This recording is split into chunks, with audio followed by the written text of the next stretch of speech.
अस्सलाम वालेकुम नाजरीन, आपका मेज़बान यासिर शामी आपकी खिदमत में हाजिर है और आप देख रहे हैं डेली पाकिस्तान फेसबुक लाइव। पूरी दुनिया से जिन लोगों ने डेली पाकिस्तान के पेज पे हमें ज्वाइन किया है उन्हें खुशामदीद कहेंगे।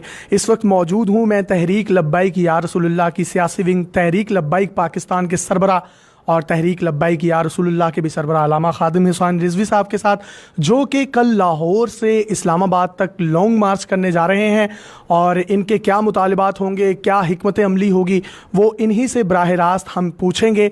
जबकि इनके सबसे पहले मुतालबे में एक मुतालबा ये है कि हॉलैंड की एम्बेसी को बंद किया जाए। नबी करीम सल्लल्लाहु अलैहि वसल्लम के खाके बनाए जा रहे हैं जबकि उनका साया ही नहीं था।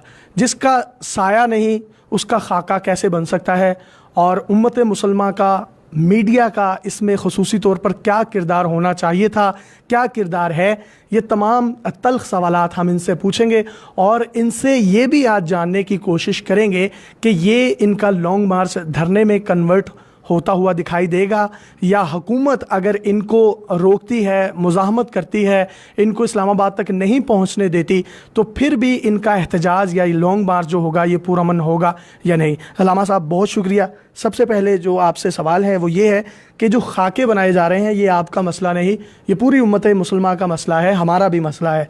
तो इसको आप किस तनाजुर में देखते हैं? पहली हुकूमतों को इसके ख़िलाफ़ कोई करारदाद या OIC में इसके ख़िलाफ़ कोई आवाज़ नहीं उठानी चाहिए थी? जी, बिस्मिल्लाहिर्रहमानिर्रहीम।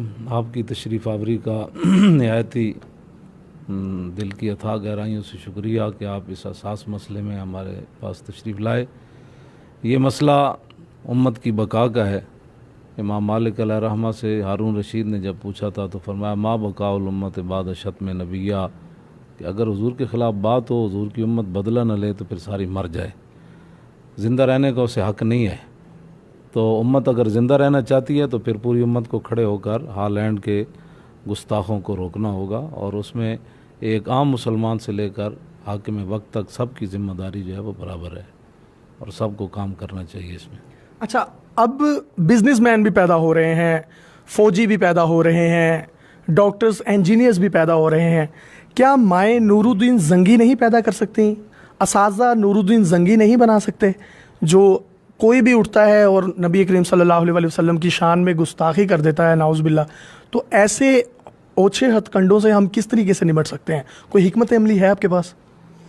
ये जो आपने बड़ा हसास सवाल किया, ये तो यही है कि इकबाल कहता है दीन गर्दत पुख्ता बे आदाब इश्क, दीन बगीर सोबत अरबाब इश्क, कि दीन जो है वो अरबाब इश्क से जब सीखेंगे तो फिर वही नूरुद्दीन जंगी की बातें बताएंगे ना।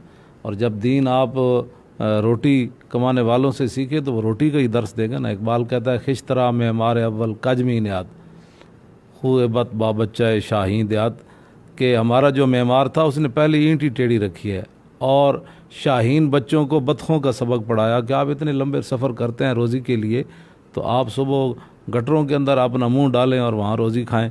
इकबाल कहता है जब शाहीन बच्चे को आप बतखों वाली आदतें बताएंगे तो फिर शाहीन बच्चा जो है वो नोए सुपर को तो नहीं लाता निगाह में, तो फिर तो वो गटरों के अंदर ही फिरते रहेंगे ना सारी ज़िंदगी। तनख्वाह कहाँ से बड़ी मिलती है, 2 नंबरी कहाँ से करनी है, 2 नंबर माल कैसे बेचना है।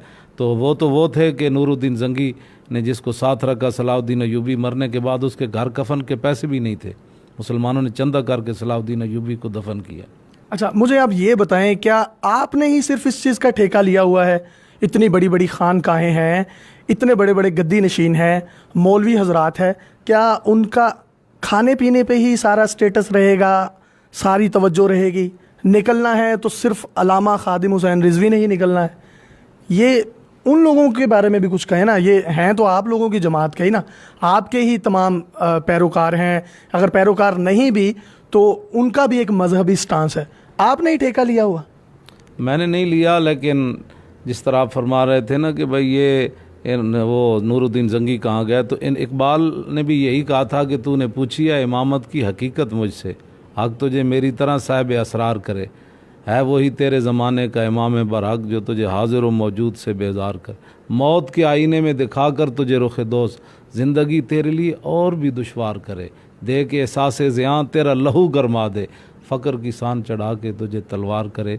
जो आपने सवाल किया उसका जवाब ये है कि फितना मिल्लत बैदा है इमामत उसकी, जो मुसलमान को सलातीन का बरिस्तार करे। अच्छा, मुझे लामा साहब बताइएगा, सुबह कितने बजे आप लाहौर से इस्लामाबाद के लिए निकलेंगे और हिकमत अमली क्या है, और पहला पड़ाव कहाँ होगा और आखिरी पड़ाव जब इस्लामाबाद में जाएगा, तो आप उम्मीद ज़ाहिर करते हैं कि आपके इस्लामाबाद पहुँचने से पहले पहले हुकूमत कोई एक्शन लेगी और एम्बेसी को बंद कर देगी? सुबह इंशाअल्लाह 2 बजे हज़रत दाता साहब अलैहि रहमा के मज़ार पुर अनवार से रवाना होंगे।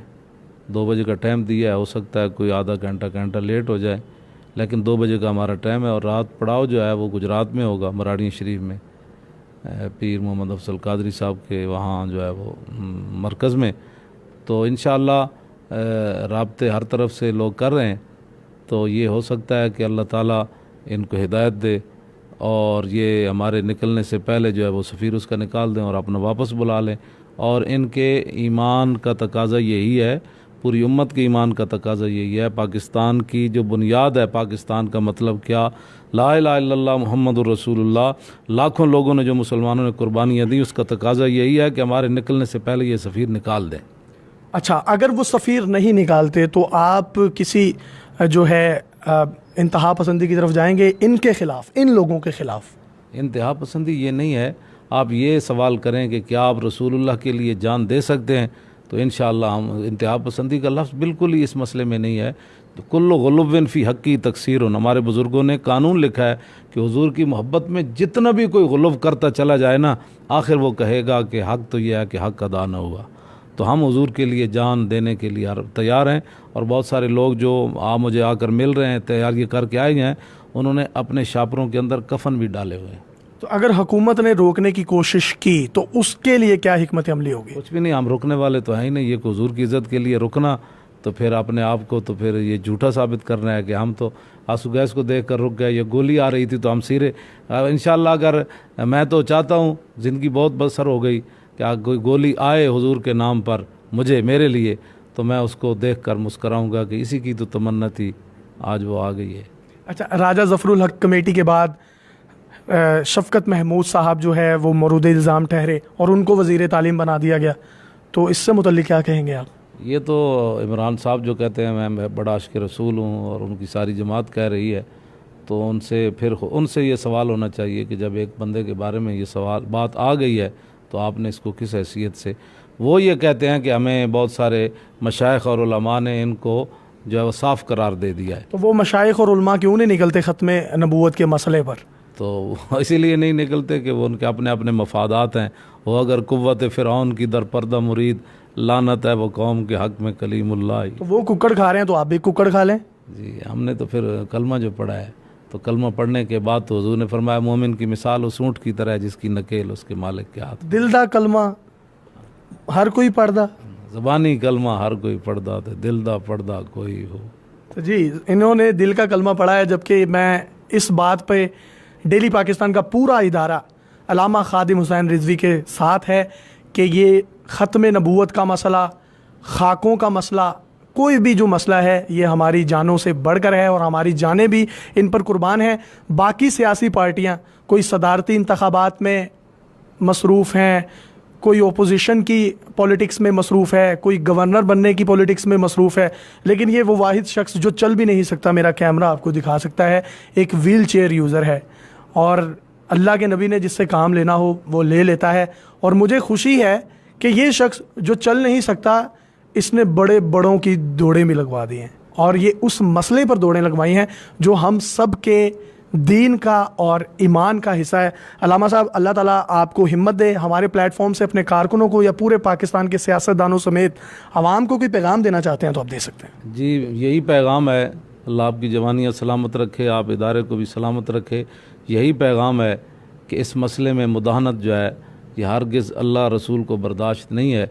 मैदान ओहद में हज़रत साद बिन रबी को 70 ज़ख़म लगे थे और आखिरी जो है वो सांस ले रहे थे, तो कहा साहबा को मेरा पैगाम दे देना सलाम के बाद कि ला उज़्र लकुम इंदल्लाह युख़लस इला रसूलिल्लाह व मिनकुम ऐनुन ततरिफ़ु, कि अल्लाह के यहाँ एक बंदा भी उज़्र नहीं कर सकेगा कि या अल्लाह मैं एक था तो मैं तेरे नबी की इज़्ज़त पर कैसे पहरा देता। तो फरमाया उस बंदे का अल्लाह एक का भी उज़्र कबूल नहीं करेगा कि भाई तू एक था तो तुझे कुर्बान हो जाना चाहिए, तो तू क्यों नहीं मरा हुज़ूर की इज़्ज़त। बहुत शुक्रिया। अल्लामा खादिम हुसैन रिजवी साहब हमारे दरमियान मौजूद थे और इंशाल्लाह खाक हो जाएंगे खाके बनाने वाले अपने मेज़बान यासिर शामी को इजाज़त दीजिए और देखते रहिए डेली पाकिस्तान फेसबुक लाइव। अल्लाह हाफिज़।